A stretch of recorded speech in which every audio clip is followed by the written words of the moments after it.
મહેસાણા મહાનગરપાલિકા દ્વારા ભૂગર્ભ ગટરનું પમ્પિંગ સ્ટેશન પીવાના પાણીના મુખ્ય સમ્પથી બિલકુલ નજીક બનાવવામાં આવતા સ્થાનિક રહીશોમાં ભારે આક્રોશ જોવા મળ્યો છે।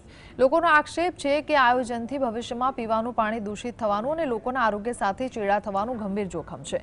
આ મામલે મોટી સંખ્યામાં રહીશોએ મહાનગરપાલિકા કચેરીએ પહોંચી કમિશનર સામે ઉગ્ર નારેબાજી કરી અને કચેરી પરિસરમાં રામધૂન બોલાવી અનોખો વિરોધ પ્રદર્શન કર્યું હતું।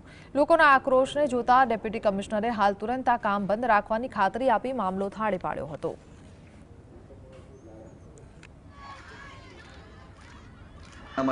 પમ્પિંગ સ્ટેશન બની રહ્યું છે બાબતે લોકો આવ્યા હતા। એમની રજૂઆત એવી હતી કે પમ્પિંગ સ્ટેશન અને પાણીનો સંપ બહુ નજીક બની રહ્યો છે, એટલે પાણી મિક્સ થવાથી ઇન ફ્યુચર ગંદુ પાણી આવશે અને સ્વાસ્થ્ય માટે હાનિકારક રહેશે એવી રજૂઆત હતી। લગભગ 150 થી 200 લોકો આવ્યા હતા। અમે એમને હાલ પૂરતું એવું કમિટમેન્ટ આપ્યું છે કે હાલ પૂરતું કામ બંધ કરાવીએ છીએ અને આપણે જોઈ લઈએ છીએ એનો ઓપ્શન શું અને આ બાબતે કોઈ તકલીફ ના પડે, કોઈ બેદરકારી ના રહી જાય એ બાબતે સ્થળ વિઝિટ કરીને જોઈ લઈએ છીએ, પણ હાલ ટેમ્પરરી આ કામ આપણે બંધ કરીએ છીએ। ગાંધીનગર માનવ આશ્રમ ગાંધીનગર લીગ રોડ ઉપર સતી માતાના મંદિર પાસે 50 લાખ લીટરની પાણીની ટાંકી આવેલી છે અને ત્યાં બોર પણ આવેલો છે।